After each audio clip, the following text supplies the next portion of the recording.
few weeks ago we were on site in north of Gympie, and I was showing a slab that was getting put in for this tank that's now just about been finished. They just finished putting on the lid today, and SteelX and E5 products have been used throughout. So in the base slab we replaced 2 layers of bar with a layer of mesh plus SteelX as a jointless slab, Liberty slab design.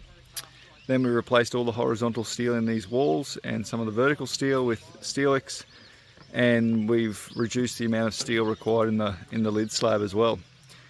And in addition to that, we put both E5 internal cure and E5 liquid fly ash into all of the concrete, and that has provided a significant reduction in permeability of the concrete, improved the workability and pumpability, which made a big difference in all the elements really. I mean, all the elements had to be pumped, particularly in the walls. It just made a very creamy mix.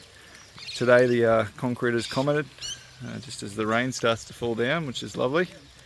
But the concrete has commented that yeah, the mix was very creamy today, very nice to place and finish.